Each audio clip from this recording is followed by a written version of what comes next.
Super weird sleep habits of medieval people. The year is 1342. Darkness has fallen over a small village in the English countryside, and you might expect the world to have gone silent the way it does in our modern nights when we retreat to our bedrooms and disappear into 8 uninterrupted hours of sleep. But if you were to walk through this medieval village right now, to what we would call 2 in the morning, you would be shocked by what you'd find. Candlelight flickers in windows. Voices drift through the cold air. A woman sits at her loom, weaving by the glow of a rushlight. 2 neighbors stand in a doorway, deep in conversation, their breath forming clouds in the winter darkness. A man kneels in prayer. Children whisper to each other from their shared mattress. This is not insomnia. This is not a sleepless night caused by worry or illness. This is normal. This is how people sleep. What if everything you thought you knew about sleep was wrong? What if the 8-hour block of unconsciousness we consider natural, healthy, and necessary is actually a modern invention? A pattern forced upon us by the Industrial Revolution and electric lights. What if for thousands of years human beings slept in a completely different way?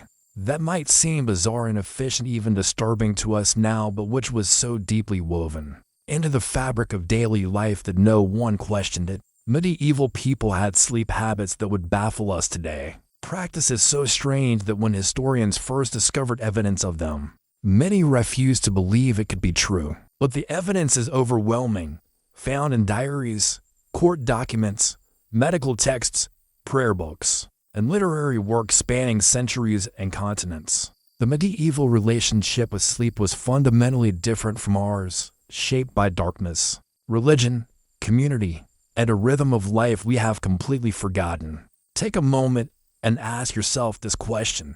When was the last time you woke up in the middle of the night and felt completely at peace with it? Not anxious about getting back to sleep, not worried about being tired the next day, but simply awake and content?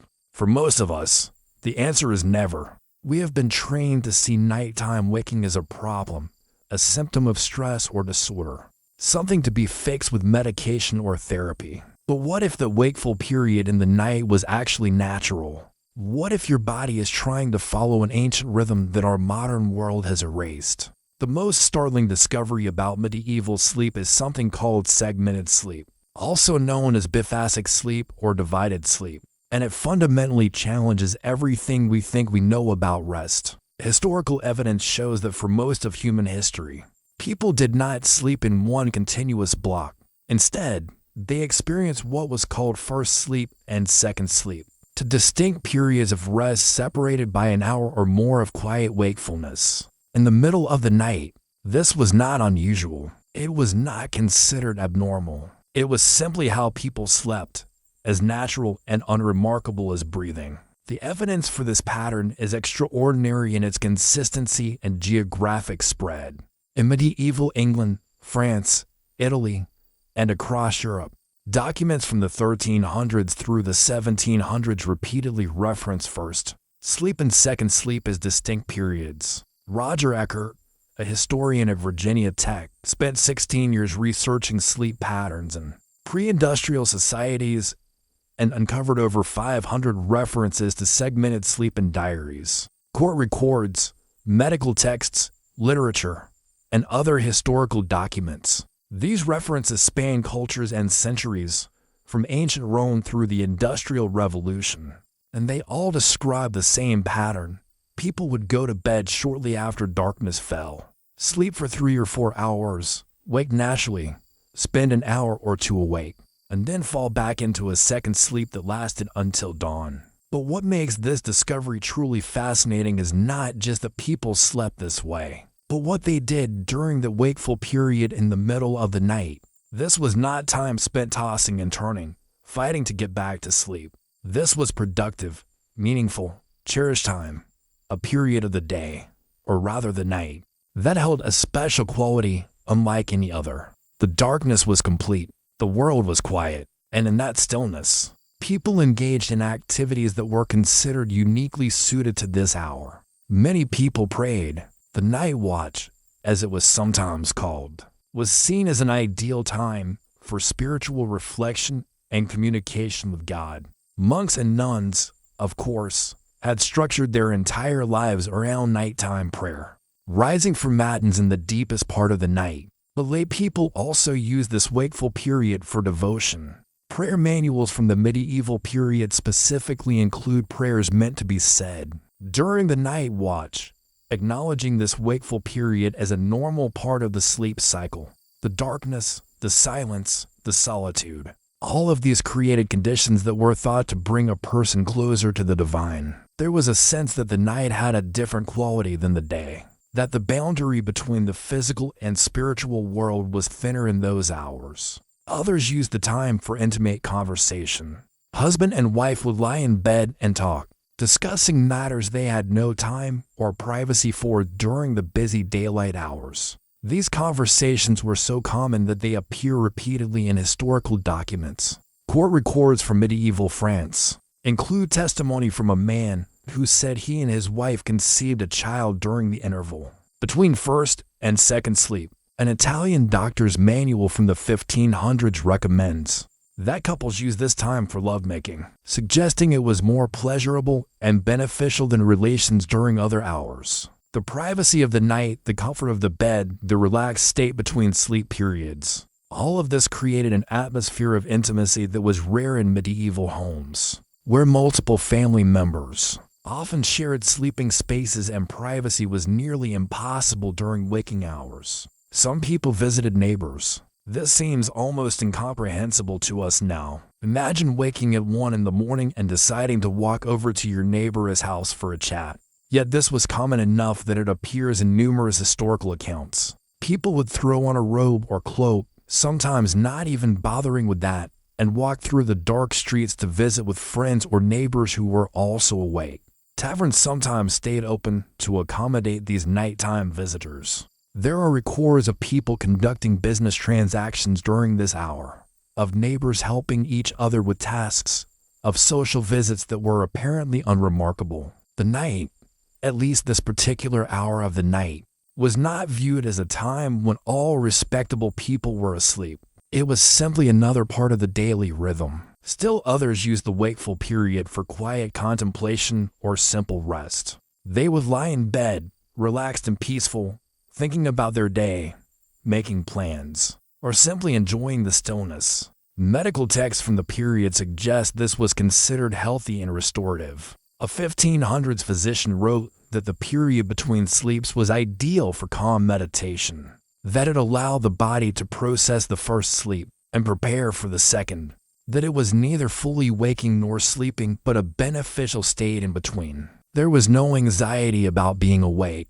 There was no sense that sleep had been interrupted or that something was wrong. This was normal. This was expected. This was how human beings were supposed to rest. Think about this for a moment. When you wake up at 2 or 3 in the morning, how do you feel? For most of us, there is immediate anxiety. We look at the clock and calculate how many hours of sleep we have lost. We worry about being tired the next day. We tell ourselves to go back to sleep, which often makes it harder to do so. We might get up and scroll through our phones, bathe ourselves in blue light, consume content, all while feeling guilty about not sleeping. But medieval people experienced none of this anxiety. They woke in the night and accepted it. They used the time meaningfully. And then, when they felt ready, they simply went back to sleep. But why did people sleep this way? What caused this pattern? The answer lies in the fundamental conditions of medieval life,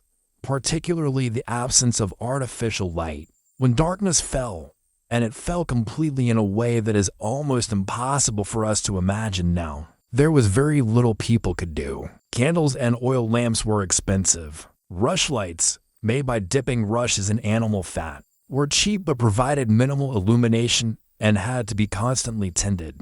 Most people could not afford to stay up late by artificial light, and even those who could found it impractical for most activities. So when the sun set, which could be as early as 4 or 5 in the afternoon during winter months, people began preparing for bed. This meant that medieval people were going to bed much earlier than we do, often within an hour or 2 of sunset. If you went to bed at 6 or 7 in the evening and slept for 4 hours, you would wake around 10 or 11 at night, still with many hours before dawn. This natural waking was not a disruption, but simply the body completing its first cycle of deep sleep. After an hour or two of wakefulness, drowsiness would return, and second sleep would carry a person through until morning light.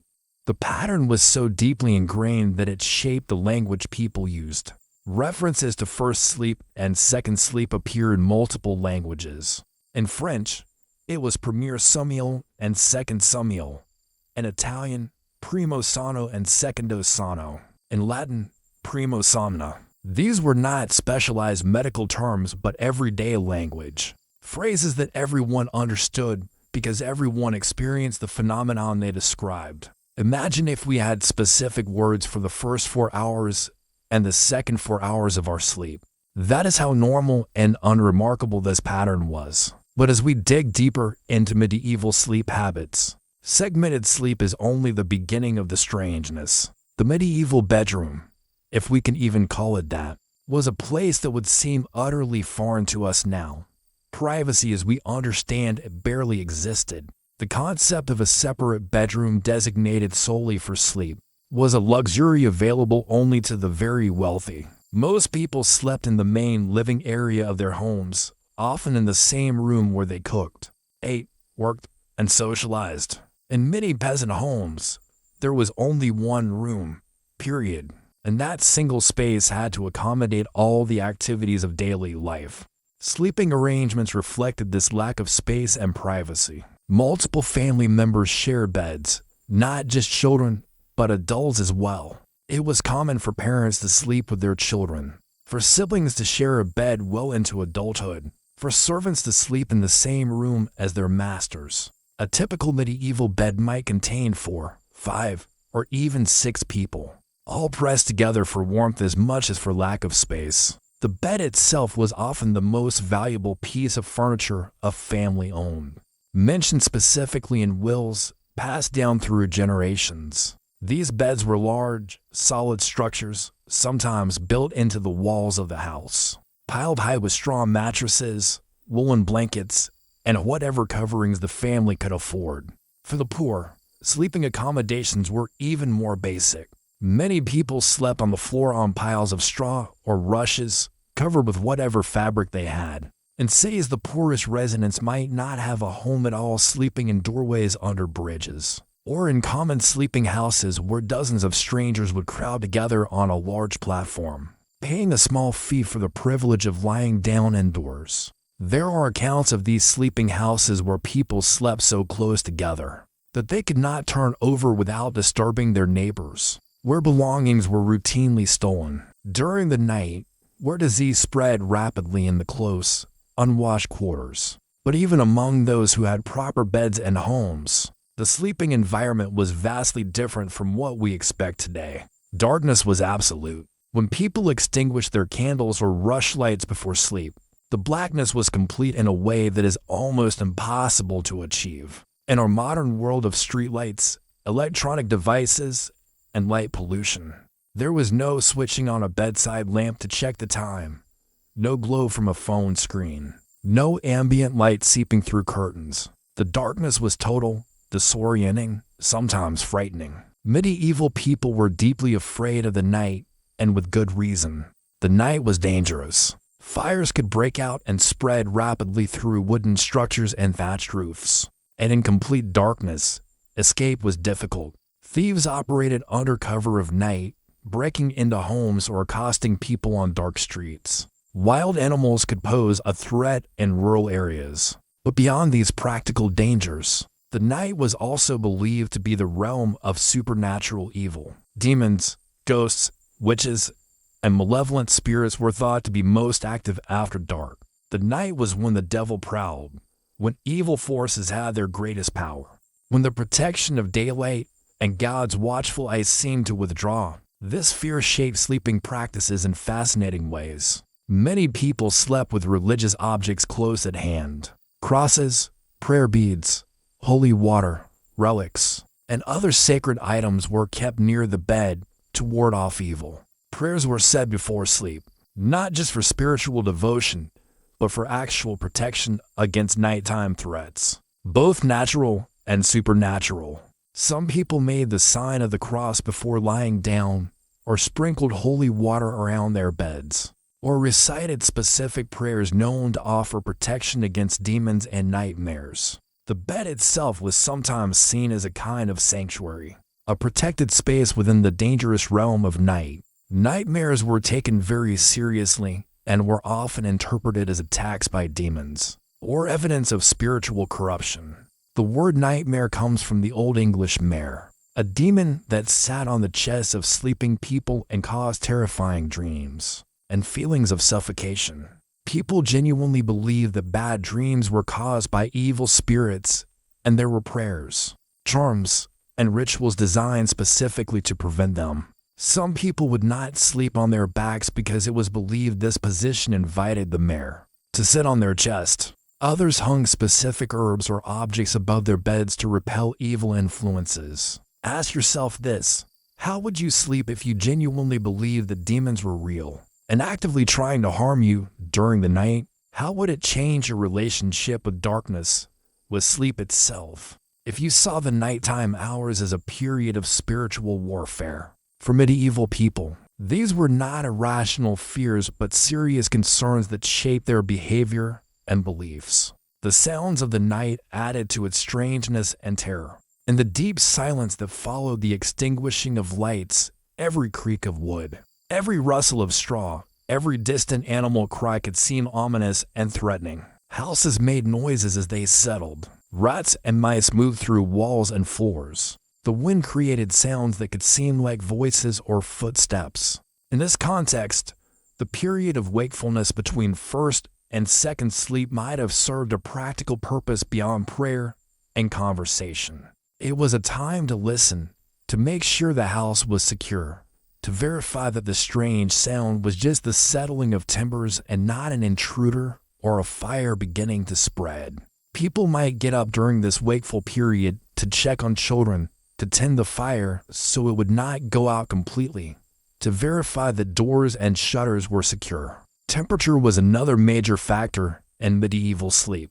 Most homes had no effective heating beyond a central hearth, and that fire was often allowed to die down at night to conserve fuel. Winter nights could be brutally cold. People slept in their clothes, sometimes wearing multiple layers, along with caps and even gloves. Beds were piled high with every available covering. Curtains or panels might surround the bed, not for privacy but to trap body heat and keep out drafts. In the coldest weather, people brought their animals inside, and in some cases, livestock slept in the same room as the family, their body heat contributing to the overall warmth of the space. The wealthy had somewhat better conditions, but still nothing approaching modern comfort. They might have glass in their windows, but the glass was often of poor quality and let in drafts. They might have tapestries on the walls, but these were as much for insulation as decoration. They might have elaborate bed curtains of heavy fabric, creating a small, enclosed space that could be kept warmer than the room itself. But even in the finest medieval bedchamber, the cold was pervasive, the darkness complete, and the silence broken only by the sounds of the night. Now let us consider the timing of sleep, because even beyond the segmented pattern, medieval sleep schedules were radically different from our own. The rhythm of sleep was dictated entirely by natural light. People rose at dawn, or even before, because daylight was too precious to waste. Work began as soon as there was enough light to see, and it continued until darkness made it impossible. This meant that sleep schedules shifted dramatically with the seasons. In summer, when days were long, people might not go to bed until 9 or 10 in the evening and wake at 4 or 5 in the morning. In winter, when darkness fell in mid-afternoon, people might be in bed by 6 in the evening and not rise until 7 or 8 the next morning. This seasonal variation meant that people slept much more in winter than in summer, sometimes as much as 12 to 14 hours in the longest winter nights. Though remember that this was broken into segments with periods of wakefulness. In summer, sleep might be as brief as 6 or 7 hours total. This is completely contrary to our modern pattern, where we try to maintain the same sleep schedule year-round. Regardless of how much natural light is available, medieval people were much more in tune with the natural rhythms of light and darkness, and their bodies followed patterns that had been established over millennia of human evolution. But sleep schedules were not just dictated by natural light. They were also shaped by the demands of work, particularly agricultural work, which dominated medieval life. During harvest time, people might sleep very little, working from first light until darkness and then rising again in the middle of the night to continue work by moonlight or torchlight.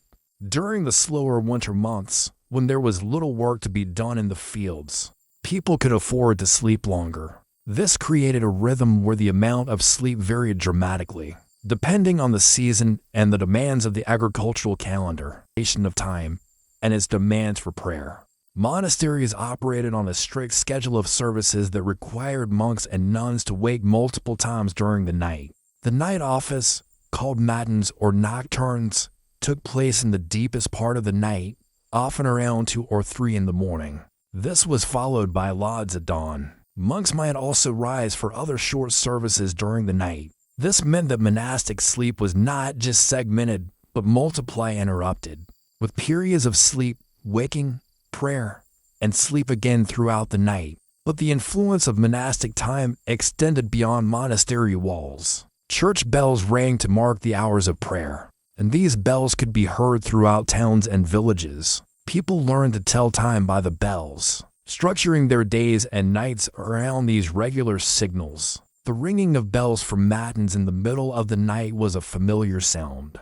That marked the wakeful period between first and second sleep. In some ways, the bells sanctioned and normalized this pattern of wakefulness, reminding people that they were not alone in being awake at this hour, that monks and nuns across Christendom were also rising for prayer. Let us pause and consider what this means for our understanding of sleep. Modern sleep science tells us that we need 8 hours of uninterrupted sleep, that waking during the night is a sign of insomnia or sleep disorder, that we should maintain consistent sleep schedules. But this science is based on modern sleep patterns, studied in populations that use electric light, climate control, and regular schedules. What if our current understanding of healthy sleep is based on a historically abnormal pattern? What if segmented sleep, with its period of quiet wakefulness in the middle of the night, is actually more natural for human beings? Some sleep researchers have begun to explore this possibility, conducting studies where people are deprived of artificial light and allowed to sleep naturally. What they found is striking. When removed from electric lights and regular schedules, many people spontaneously develop a segmented sleep pattern, waking in the middle of the night for an hour or more before returning to sleep. Their bodies seem to remember an ancient rhythm that modern life has suppressed. But we must go deeper still into the strangeness of medieval sleep, because the physical conditions and timing are only part of the story. The beliefs surrounding sleep were equally alien to our modern understanding. Medieval people saw sleep as a liminal state, a condition between life and death, between the physical and spiritual worlds. This was not metaphorical. They genuinely believed that during sleep, the soul partially separated from the body, becoming vulnerable to spiritual attack, but also capable of receiving divine visions and prophetic dreams. Dreams were taken extremely seriously and were believed to carry important messages. The Bible is full of significant dreams, from Joseph interpreting Pharaoh's dreams of 7 fat cows and 7 lean cows, to the dreams that warned Mary and Joseph to flee to Egypt. Medieval people believed that God could communicate through dreams, sending warnings, prophecies, or guidance. But they also believed that demons could send false dreams to deceive and corrupt. This meant that interpreting dreams was a serious business, requiring spiritual discernment to distinguish between divine messages and demonic deceptions. Dream interpretation manuals circulated widely, offering guidance on understanding the symbolic language of dreams. These were not pop psychology books, but serious theological and medical texts. Dreams of flying might indicate spiritual pride. Dreams of falling could warn of impending sin. Dreams of the dead might be actual visits from souls in purgatory, seeking prayers for their release. Some dreams were considered prophetic, foretelling future events. Others were believed to be the result of physical conditions caused by indigestion or imbalance of the bodily humors. The challenge was distinguishing between these different types of dreams. The medical understanding of sleep was based on the theory of humors, the belief that the body contained for fluids, blood, phlegm, yellow bile, and black bile. Health depended on these humors being in proper balance, and sleep was seen as a process of digestion and redistribution of humors. During sleep, the body's heat moved inward to the stomach and organs, promoting digestion and the production of good humors. This is why medieval doctors recommended that people not eat immediately before bed, as a full stomach would interfere with this process, and why they suggested that the period between first and second sleep was ideal for certain activities. The body had completed its initial digestion during first sleep and was in a balanced state. During the wakeful period, sleep position was also considered medically significant. Most doctors recommended sleeping on the right side, as this was believed to aid digestion by allowing the stomach to rest in its natural position.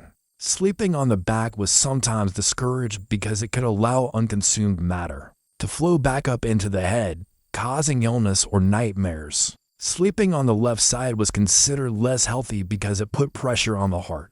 These beliefs were based on the anatomical understanding of the time, which was limited but not entirely wrong. There is some modern evidence that sleeping position does affect digestion and other bodily processes, though not in the ways medieval doctors believed. Medieval medicine also recognized something we would now call sleep disorders, though they understood them very differently. Excessive sleep was considered a sign of moral weakness or an imbalance of phlegm, a cold and moist humor that made a person sluggish and lazy. People who slept too much were encouraged to use stimulating herbs, engage in vigorous exercise, and reduce consumption of foods that increase phlegm, such as milk and cheese. Inability to sleep, what we would call insomnia, was seen as a sign of excess heat or yellow bile, and sufferers were treated with cooling herbs like lettuce and poppy, and advised to avoid spicy foods and excessive mental stimulation. But beyond these physical explanations, sleeplessness could also be seen as a spiritual condition. If someone could not sleep, it might be because their conscience was troubled by unconfessed sins, or because they were under attack by demons, or because God was calling them to a life of prayer and devotion. Some saints were known for sleeping very little, spending most of the night in prayer, and this was considered evidence of their holiness. Ordinary people who could not sleep might be advised to examine their spiritual state and seek confession or perform acts of penance. The act of falling asleep itself was seen as a moment of vulnerability, requiring spiritual protection. Evening prayers often included specific petitions for safe sleep and protection through the night. One common prayer asked God to keep watch while the person slept, to guard them from all evil, and to grant them peaceful rest. Another prayer, still used in some Christian traditions, asked that if death should come during sleep, that God would receive the person's soul. This was not morbid, but realistic. People died in their sleep regularly, and going to bed each night meant acknowledging the possibility that you might not wake up. The phrase, "I pray the Lord my soul to keep, if I should die before I wake," reflects this medieval understanding of sleep as a potentially permanent surrender of consciousness. Here is something to consider. How would your approach to sleep change if you genuinely believed you might not wake up? How would it affect the way you ended each day, the things you said to loved ones, the state of your spiritual life? Medieval people lived with this awareness, and it shaped their evening rituals and their understanding of what it meant to close their eyes and surrender to unconsciousness. The vulnerability of sleep extended beyond spiritual concerns to very practical ones. People were helpless while asleep, unable to defend themselves or their property. This made sleeping arrangements a matter of safety as much as comfort. In cities, houses were built with security in mind. Doors were heavy and barred from the inside. Shutters covered windows. Valuables were hidden or locked away. In some wealthy households, Servants slept in positions that blocked access to their masters' chambers, serving as human security systems. In castles and manor houses, elaborate precautions were taken to ensure the safety of the lord and his family during the vulnerable hours of sleep. But for the poor, security was much harder to achieve. Doors might be flimsy or non-existent. Windows might have no shutters. Walls might have gaps. This meant that sleep came with genuine danger of theft, assault, or worse. There are numerous court records documenting crimes committed against sleeping victims. From simple theft to assault to murder, the night was when criminals operated, when violence was most likely to occur, when the vulnerable were most at risk. This brings us to another strange aspect of medieval sleep, the concept of safe sleeping. In some communities, particularly in areas plagued by violence or warfare, people develop systems of communal protection during sleep. Neighbors might take turns staying awake to watch for danger, creating an informal guard rotation. In some villages, a night watchman was employed to patrol the streets, calling out the hours and watching for fire or criminals. The cry of "all is well" from the night watchman was a reassuring sound that allowed people to sleep more peacefully, knowing that someone was alert while they were vulnerable. The wealthy could afford more elaborate protections. In addition to secure buildings and vigilant servants, they might sleep with weapons close at hand. Swords, daggers, or clubs were kept near the bed, ready to be grabbed if needed. Some people slept with dogs that would alert them to intruders. The most paranoid might even have tasters to test their food before meals, and guards posted outside their bedchamber doors. These precautions seem excessive to us. But in a world where political assassination was common, where family members might murder each other for inheritance, where servants might be bribed to poison their masters, such vigilance was sometimes justified. Let us now explore one of the most disturbing aspects of medieval sleep, the practice of overlying. This term refers to the death of an infant who suffocates while sleeping in the same bed as an adult, usually the mother, who rolls onto the child during sleep. This was tragically common in medieval times, so common that the church felt compelled to address it repeatedly. Church councils issued decrees forbidding parents from sleeping with children under 3 years old, threatening penalties for those who violated this rule. Priests preached against the practice. Medical texts warned of the danger. But despite these warnings, overlying continued to happen with disturbing frequency. The reasons are complex. Many families had no choice but to share beds due to poverty and lack of space. Infants needed to be kept warm, and sharing body heat was often the only way to prevent them from freezing in unheated homes. Mothers who were nursing needed to feed their babies during the night, and having the child in bed made this easier. The custom was so deeply ingrained that many people saw no alternative. But here is where it gets darker. Some historians have suggested that at least some cases of overlying were not accidents, but infanticide, a way for desperately poor families to limit family size when they could not afford another mouth to feed. This is difficult to prove, and we should be cautious about making such accusations. But the frequency of overlying, combined with the church's insistent warnings and severe penalties, suggests that at minimum, some parents were not being as careful as they could have been. The line between tragic accident and deliberate neglect is blurry, and in cases of extreme poverty and desperation, that line may have been crossed more often than anyone wanted to acknowledge. The emotional impact of overlying was devastating.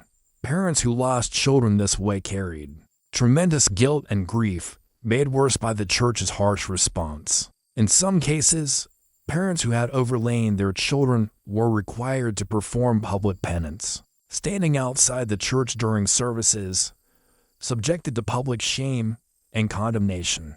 This was meant to deter others from the practice, but it also added to the suffering of parents who had already lost a child. Whether through carelessness or genuine accident, ask yourself, what would you do if you lived in a one-room house with no heat, with a newborn infant who needed to be kept warm and fed throughout the night?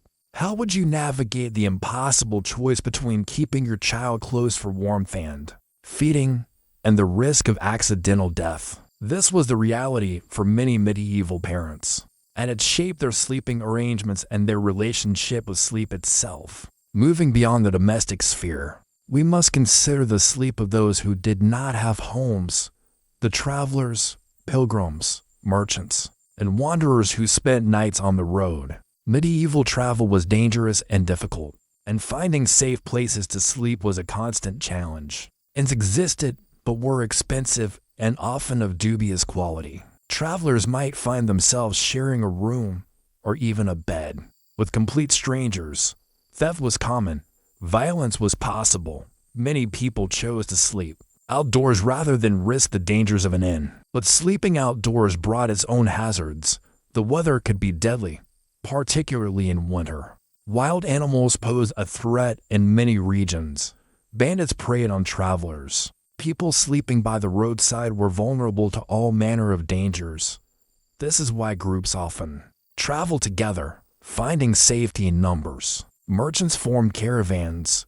Pilgrims traveled in groups. Even ordinary people tried to find traveling companions before undertaking a journey. Monasteries and religious houses provided hospitality to travelers as an act of Christian charity, offering food and a place to sleep. This was often the safest option for travelers, and the hospitality of monasteries was famous. Travelers would be given simple but adequate food, a place by the fire, and a spot to sleep in the guest house. In return, they were expected to attend services and behave respectfully. This system of monastic hospitality was crucial to medieval travel, providing a network of safe stopping points across Europe.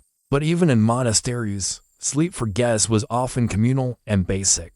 The guest house might be a large room with simple beds or straw pallets on the floor. Privacy was minimal. Noise from other travelers could be disruptive. But for weary travelers, any safe place to lie down was welcome, and the hospitality of monks was genuinely appreciated. Now we must address one of the most fascinating and strange aspects of medieval sleep, the phenomenon of sleep visions and the blurred line between sleeping and waking states. Medieval mystics and religious figures frequently reported experiencing visions during sleep, or in states between sleeping and waking. These visions were taken as genuine spiritual experiences, not mere dreams or hallucinations.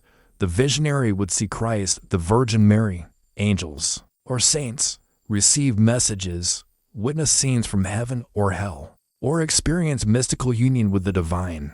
Some of these visions occurred during the wakeful period between first and second sleep, the liminal time when consciousness was in a state between full waking and sleeping. This in-between state seemed to be particularly conducive to spiritual experiences. The mind was relaxed, not fully engaged with the physical world, but also not completely unconscious. In this state, the boundary between the material and spiritual seemed thin, permeable, easily crossed. Medieval people did not have our modern understanding of sleep stages, REM sleep, or hypnagogic hallucinations. They did not know that the brain goes through cycles during sleep, or that certain stages are associated with vivid dreams. What they experienced, they interpreted through a religious framework. If you saw the Virgin Mary while in this half-asleep state, it was because the Virgin Mary had actually visited you, not because your brain was in a particular state of consciousness that produces vivid imagery. But were these experiences real?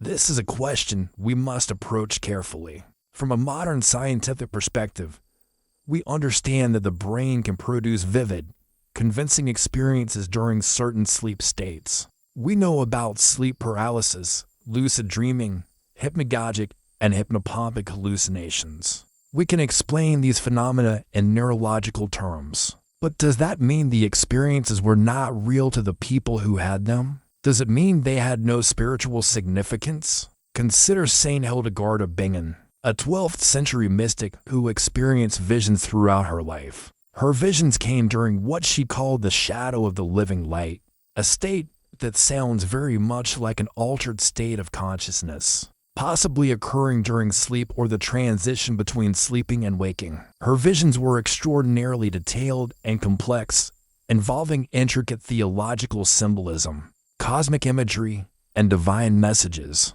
She recorded these visions in written works and elaborate illuminated manuscripts. Were these experiences the product of a neurological condition? Perhaps migraines or epilepsy, as some modern scholars have suggested. Or were they genuine encounters with the divine? Or could they be both? The medieval understanding allowed for no separation between the physical and spiritual. An experience that occurred in the brain was still an experience that occurred in reality. If God chose to communicate by affecting the brain during sleep, that was no less real than if he spoke through a burning bush or a voice from the clouds. The mechanism did not matter. The meaning, the message, the reality of the encounter was what counted. This brings us to the phenomenon of incubation, the practice of sleeping in sacred places specifically to receive divine guidance through dreams. This practice has ancient roots, going back to Greek and Roman temples where people slept hoping to be healed or enlightened by the gods. In medieval Christianity, incubation took the form of sleeping at the tombs of saints or in churches known for miraculous healings. People suffering from illness or seeking answers to pressing questions would travel to these sites, spend the night sleeping as close as possible to the sacred relic or location, and hope to receive a healing or a vision that would provide the guidance they sought. This practice was particularly common at shrines dedicated to healing saints. People with illnesses that medicine could not cure would make pilgrimages to these sites, sometimes traveling hundreds of miles, and spend one or more nights sleeping in the church or at the saint's tomb. Many reported experiencing healing dreams where the saint appeared to them, touched their affliction, and cured them. Others received messages or visions that, while not providing physical healing, offered spiritual comfort or guidance. The church's attitude toward incubation was complex. On one hand, encouraging pilgrimage to holy sites was beneficial, bringing revenue and prestige to the church that housed the relic. Miracle stories attracted more pilgrims, which brought more offerings. On the other hand, there was concern about superstition and pagan practices creeping into Christian devotion. The church tried to control and regulate incubation, insisting that any healing or vision came from God through the intercession of the saint, not from any magical property of the relic or location itself. But for ordinary medieval people, the distinction between approved religious practice and prohibited superstition was often unclear. They engaged in all sorts of practices designed to influence their dreams and sleep experiences, some approved by the church, others existing in a gray area of folk belief and tradition. Herbs were placed under pillows to ward off nightmares or encourage prophetic dreams. Prayers were said in specific ways at specific times. Objects were blessed and kept near the bed. Some of these practices had ancient pre-Christian roots, absorbed into medieval Christian culture and accepted, as long as they were dressed in Christian language and symbols. This synthesis of Christian and pre-Christian practices is particularly evident in beliefs about the wild hunt, a supernatural phenomenon associated with nighttime and sleep. According to legend, the wild hunt was a spectral procession of ghostly riders, led by various figures depending on the region, sometimes a pagan god, sometimes a historical figure, sometimes the devil himself. The hunt rode through the sky on stormy nights, and hearing it was an omen of disaster or death. People who encountered the hunt might be swept up and forced to ride with them, or driven mad, or killed. Belief in the wild hunt was widespread across medieval Europe, and it shaped nighttime behavior and sleep practices. On nights when storms raged and the wind howled, people would barricade themselves indoors, pray for protection, and try to sleep, knowing that the hunt might be riding overhead. Some believed that the hunt could enter homes and steal away sleepers, which added another layer of fear to the already dangerous night. Ask yourself this: how would your sleep be affected if you believed that on certain nights a spectral army of the dead rode through the sky and could snatch you from your bed? How would you feel lying in the dark, listening to the wind, wondering if that sound was just a storm or something far more sinister? The boundary between sleep and death was much thinner in medieval consciousness than it is in our modern understanding. Sleep was seen as a temporary death, and death as an eternal sleep. This connection was more than metaphorical. The stillness of sleep resembled the stillness of death. The helplessness of the sleeper resembled the helplessness of the corpse. People who slept soundly were sometimes checked to make sure they had not actually died. Stories circulated of people being mistaken for dead and nearly buried while in a deep sleep, or conversely, of corpses that seemed to wake and move. This fear of being mistaken for dead while asleep or in a coma led to some macabre precautions. In later medieval periods, there are accounts of people requesting in their wills that their bodies be watched for several days before burial to make sure they were truly dead.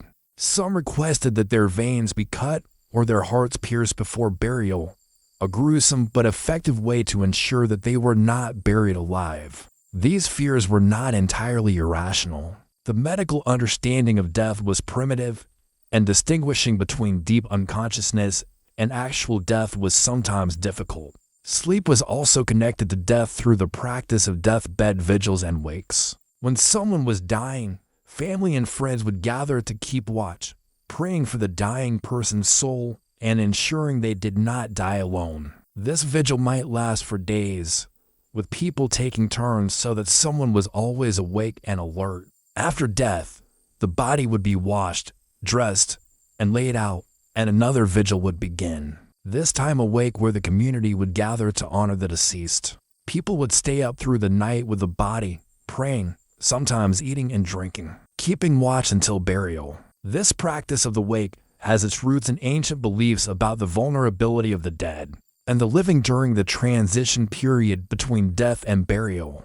The body needed to be watched to prevent evil spirits from inhabiting it or stealing it. The soul needed prayers to guide it safely to the afterlife. The living needed to stay alert and awake to honor the dead and protect themselves from spiritual danger. Sleep during a wake was considered disrespectful and potentially dangerous, though in practice, people often dozed during the long night hours, particularly if the vigil stretched across multiple nights. Let us now turn to the sleep practices of specific groups within medieval society. Beginning with the clergy, monks and nuns lived according to the rule of their order, and all monastic rules included detailed instructions about sleep.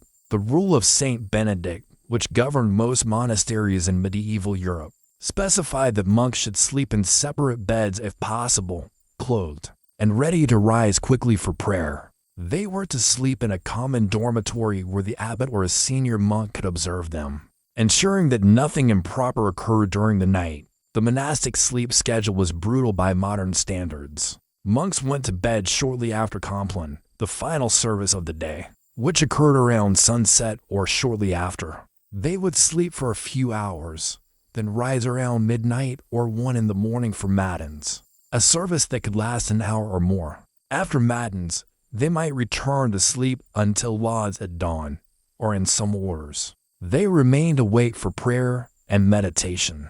This meant that monastic sleep was severely fragmented, rarely totaling more than 6 or 7 hours, often much less. But the rule recognized that sleep deprivation could be spiritually and physically harmful. Benedict's rule specifically states that if the monks have had to rise very early, or have had an especially exhausting day, they should be allowed to sleep longer. Some monasteries allowed a period of rest during the day, particularly in summer when the days were long and the nights short. This recognition that human beings need adequate rest, even monks dedicated to constant prayer, shows a practical wisdom alongside the spiritual discipline. Nuns followed similar patterns, though convents sometimes had slightly different schedules. Female monastics faced additional challenges related to the medieval understanding of female physiology. Women were believed to need more sleep than men because they were thought to have a colder,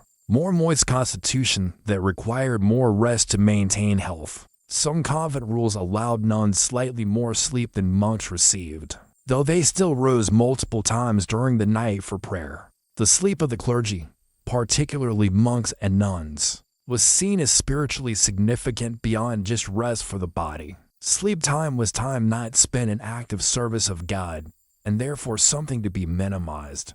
The ideal monk would need almost no sleep, sustained by divine grace and fervent prayer. Some saints were reported to sleep only an hour or two each night, spending the rest of the time in prayer or copying manuscripts. While these extreme examples were held up as ideals, most monks and nuns needed and took more sleep than that, and the rules provisions for adequate rest show a recognition of human limitation. Secular clergy, priests who served parishes rather than living in monasteries, had more flexibility in their sleep schedules but also more demands on their time.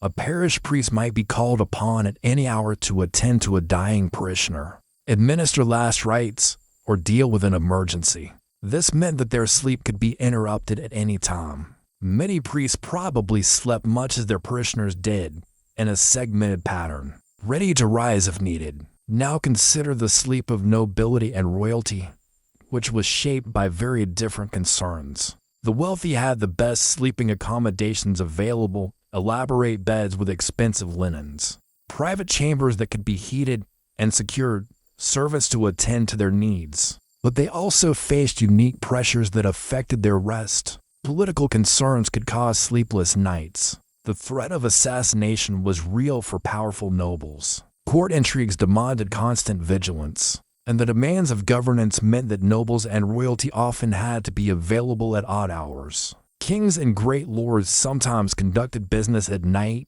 receiving messengers, consulting with advisors, making decisions that could not wait until morning. There are accounts of medieval rulers who slept very little, working late into the night and rising early to attend to affairs of state. This was sometimes seen as evidence of their dedication and strength, but it must also have been exhausting and may have contributed to poor decision-making and health problems. The bedchamber of royalty was a semi-public space in some ways. The ceremony of the king's rising and retiring involved multiple courtiers and servants, all performing specific roles. The king's sleep was a matter of state concern, guarded by loyal retainers who slept in the same room or just outside the door. Even in sleep, the king was never truly private or alone. Noble women faced their own sleep-related challenges. Pregnancy and childbirth, which occurred frequently for married noble women, disrupted sleep patterns.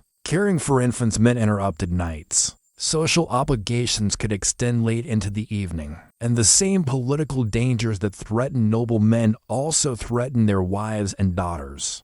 Many noble women probably slept poorly, anxious about their children, their position, their family's fortunes. For the vast majority of medieval people, however, neither clergy nor nobility, sleep was shaped primarily by the demands of labor. Peasants and laborers rose with the sun or before, worked until darkness, and slept as much as they could in between. During busy seasons, sleep was minimal. During winter months when work was scarce, people might sleep much more. The agricultural rhythm of life dictated sleep patterns more than any other factor for most people. But even peasants had their periods of staying awake through the night. Harvest times sometimes required round-the-clock work to get crops in before weather destroyed them. Night fishing was practiced in some regions. Charcoal burners had to tend their pits constantly, staying awake through the night to make sure the burn proceeded correctly. Bakers started work in the middle of the night so that bread would be ready by morning. Watchmen, guards, and others whose work specifically involved nighttime hours lived on schedules completely opposite to the rest of society. These nocturnal workers occupied a strange position in medieval society. They were necessary, their work valued, but there was something unsettling about people who were awake and active while others slept. They were privy to the secrets of the night, witnesses to what happened in the dark hours. They saw who was abroad after curfew, who met in secret, what crimes were committed under cover of darkness. This knowledge gave them a kind of power, but also made them suspect. What kind of person chose to work at night, in the realm of darkness and evil? Now we come to one of the most fascinating and disturbing aspects of medieval sleep, the phenomenon of sleepwalking and sleep disorders. Medieval people recognized that sometimes people did things in their sleep, walking, talking, eating, even committing violence, all while apparently unconscious. These behaviors were frightening and difficult to explain. Sleepwalking was often interpreted as a sign of demonic possession or influence. How else could a person move and act while apparently asleep, unless some external force was animating their body? The idea that the soul partially left the body during sleep made sleepwalking particularly concerning. If the soul was absent or partially absent, what was controlling the body? Stories circulated of sleepwalkers doing impossible things, climbing walls, walking along narrow ledges, demonstrating strength or ability beyond their normal capacity. These stories reinforce the idea that sleepwalking involves supernatural forces. Some sleepwalkers were violent, attacking others during sleep. This posed serious legal and moral questions. If a person committed murder while asleep, were they guilty? Medieval law struggled with this question. Some cases involve people who killed their bed partners or family members while apparently asleep, claiming no memory of the act. The courts had to decide whether this was genuine sleepwalking or a convenient excuse for murder. There are documented cases from medieval court records of people who claimed sleepwalking as a defense for various crimes. The legal authorities were skeptical but not entirely dismissive. They recognized that sometimes people did things in sleep that they would never do while awake, but proving that someone was actually asleep during a crime was nearly impossible. How could you distinguish between genuine unconscious action and someone pretending to be asleep? Some medieval medical texts describe what we would now recognize as sleep disorders. Descriptions of people who stopped breathing during sleep, what we now call sleep apnea, appear in medical literature. Accounts of people with irresistible urges to sleep during the day, probably narcolepsy, are recorded. Chronic insomnia is described and treated with various remedies, most of which were ineffective, but some of which, like warm milk or lavender, have mild sedative properties that might have helped. But the medieval understanding of these conditions was limited by their medical knowledge. Sleep apnea might be attributed to excess phlegm blocking the airways. Narcolepsy might be seen as a curse or punishment. Chronic insomnia might be blamed on an imbalance of humors or spiritual disturbance. Treatments reflected these understandings and were rarely effective for serious disorders. One particularly disturbing sleep-related phenomenon was the incubus and succubus, demons that were believed to sexually assault people during sleep. Accounts of these attacks are disturbingly common in medieval sources. People, usually women, reporting incubus attacks and men reporting succubus attacks, describe waking or partially waking to find themselves paralyzed, unable to move or cry out, while a demonic entity assaulted them. The experience was terrifying and left victims feeling violated and spiritually corrupted. From a modern perspective, these accounts clearly describe sleep paralysis, a condition where the mind wakes while the body is still in REM sleep and unable to move. Sleep paralysis is often accompanied by hallucinations and a sensation of pressure on the chest, feelings of terror, and sometimes sexual sensations. These experiences are neurological, not supernatural. But for medieval people with no understanding of REM sleep or sleep paralysis, the demonic explanation made sense. The church took these reports seriously. Though theologians debated whether incubi and succubi were real demons or nightmares, whether they could actually impregnate women or father children, and how to protect people from these attacks, prayers and rituals were developed specifically to ward off incubus and succubus attacks. Holy objects were kept near the bed. Some people slept wearing blessed medals or holding crosses. None of this would have been effective against sleep paralysis, which is a neurological phenomenon. But the belief that one was protected might have reduced anxiety and made the experiences less frequent or less severe. Ask yourself, if you experienced sleep paralysis and had no understanding of neurological sleep states, how would you interpret it? If you woke unable to move, feeling a presence in the room, sensing pressure on your chest, how would you explain it to yourself? The medieval interpretation, while incorrect from a scientific standpoint, was a rational attempt to make sense of a terrifying experience. We must now consider how the change from segmented sleep to consolidated sleep occurred. Because at some point between the medieval period and the modern era, the pattern changed. People stopped waking naturally in the middle of the night. First sleep and second sleep merged into a single continuous period. When and why did this happen? Roger Eckerke's research suggests that the change began in the late 1700s and accelerated through the 1800s with the Industrial Revolution. Multiple factors contributed. The spread of street lighting made cities brighter at night, extending the time when activities were possible. Coffee houses and social venues stayed open later, shifting social schedules toward later bedtimes. Most significantly, the demands of industrial work imposed rigid schedules that did not accommodate segmented sleep. Factory workers had to arrive at specific times and work for specific durations. The flexibility of agricultural labor, where work expanded and contracted based on season and weather, gave way to the relentless regularity of the time clock. Electric lighting, which became widespread in the late 1800s and early 1900s, completed the transformation. With electric lights, the night could be pushed back indefinitely. People could stay up later, working, socializing, entertaining themselves. The natural cycle of light and darkness that had governed human sleep for millennia was broken. We became divorced from the rhythms of nature, living instead by the rhythms of industry and commerce. As consolidated sleep became the norm, the memory of segmented sleep faded.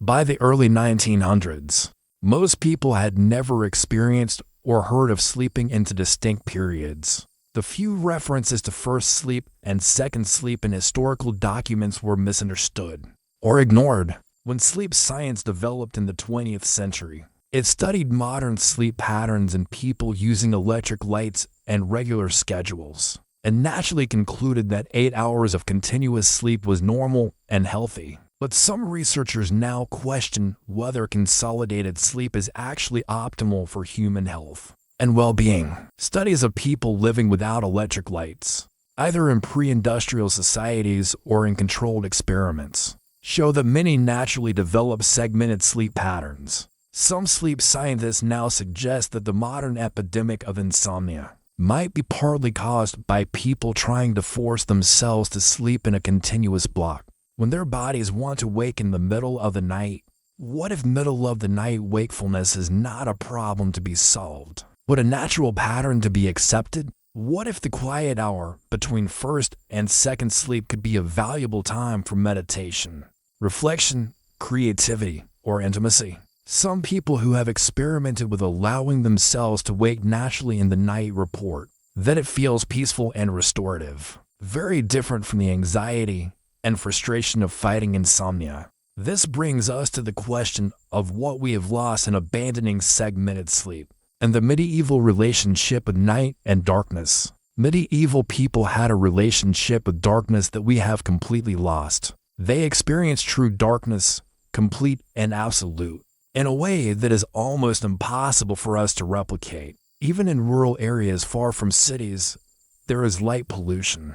In cities, the night is never truly dark. We have banished darkness from our world, and in doing so, we have changed our relationship with sleep, with night, with the rhythms of our own bodies. Medieval people also had a different relationship with quiet. In our world of constant noise, from traffic to machines to entertainment, true silence is rare. Medieval nights, after the household had settled and the animals had quieted, would have been profoundly silent in a way we rarely experience. That silence, combined with darkness, created conditions for introspection and spiritual experience that we have lost. The wakeful period between first and second sleep might have served functions we no longer fulfill.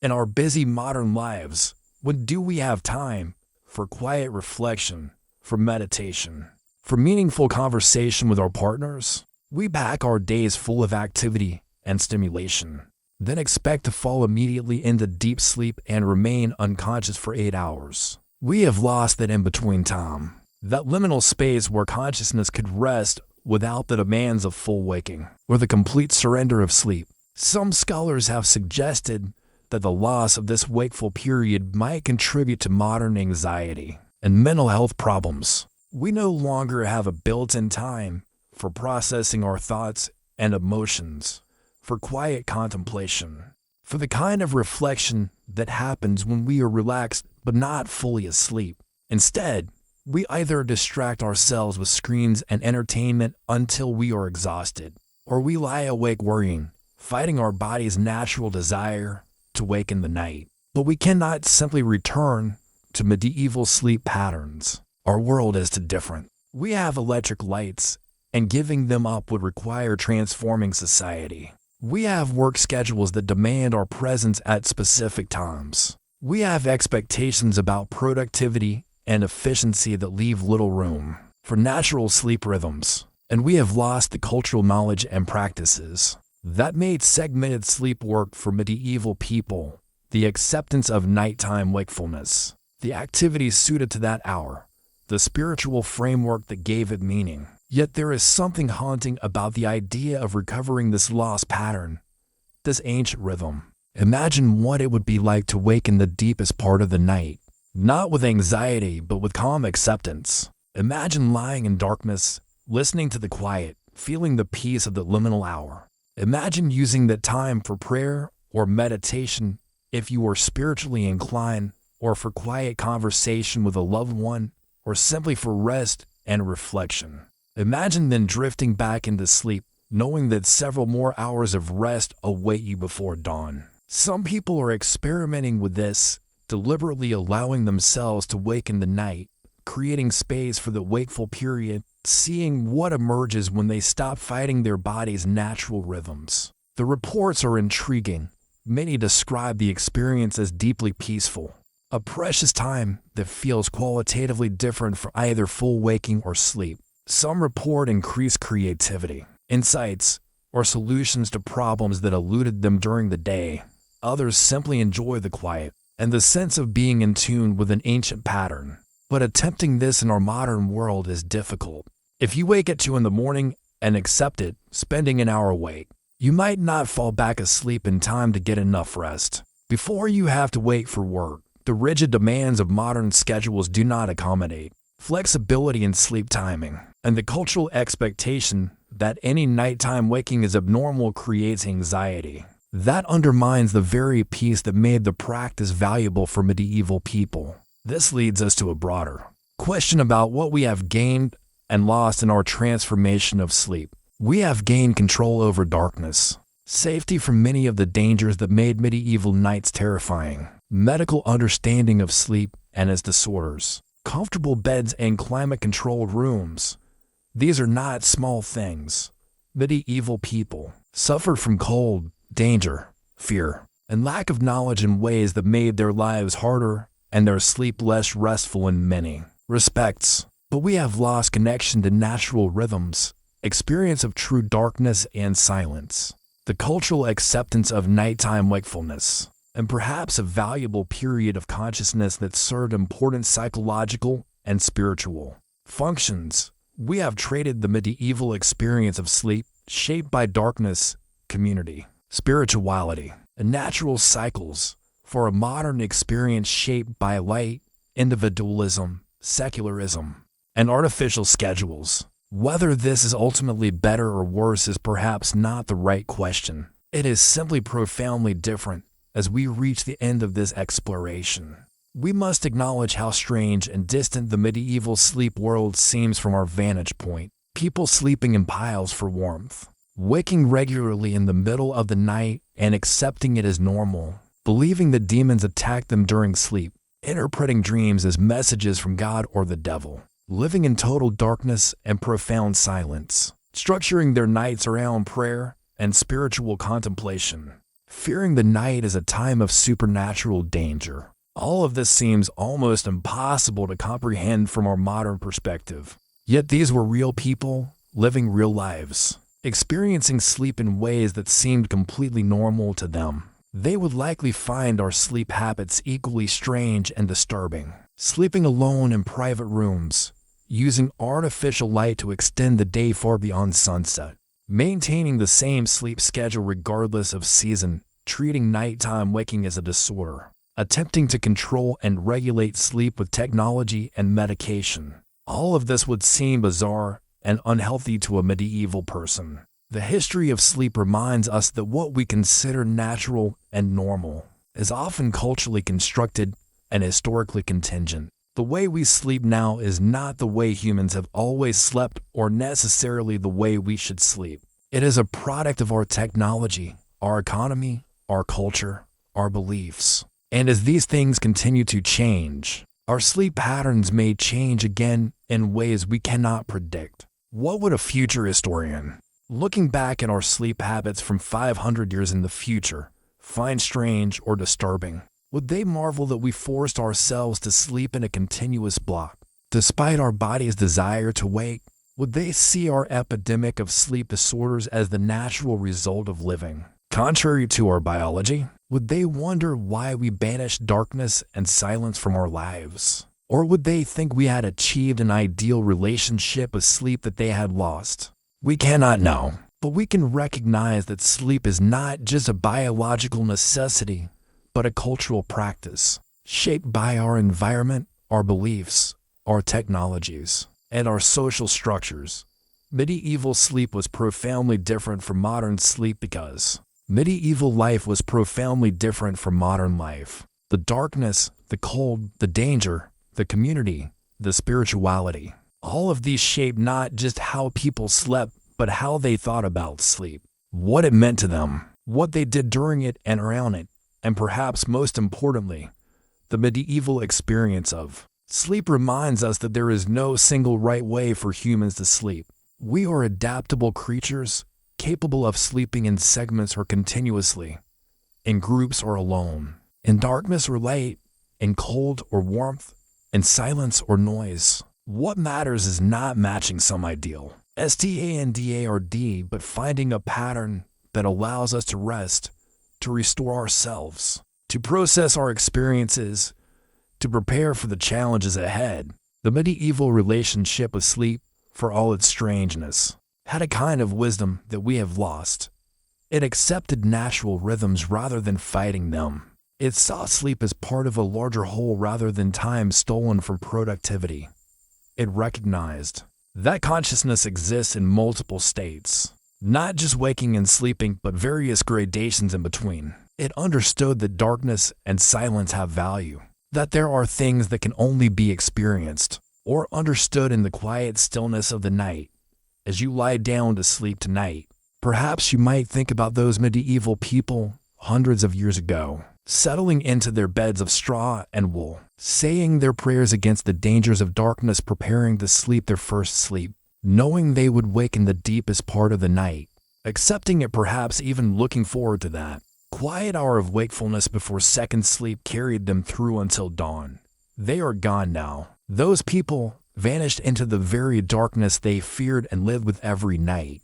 But their experience of sleep, so different from ours, reminds us that the way we live now is not inevitable, not natural, not the only way humans can organize their relationship with rest and consciousness and the turning of day into night. And maybe, just maybe, somewhere in the strange sleep habits of medieval people, there is wisdom we need to recover, patterns we need to remember, a relationship with darkness and silence and natural rhythms that could help us sleep better, live better, be more in tune with the ancient patterns encoded in our bodies. Through millions of years of evolution, the medieval world is gone, but its sleep habits, carefully preserved in historical records, and the testimony of doctors and priests and ordinary people, offer us a window into a different way of being human. A reminder that how we sleep is a choice, shaped by our world but not determined by it, and that we might choose differently if we understood what we have lost and what we might regain.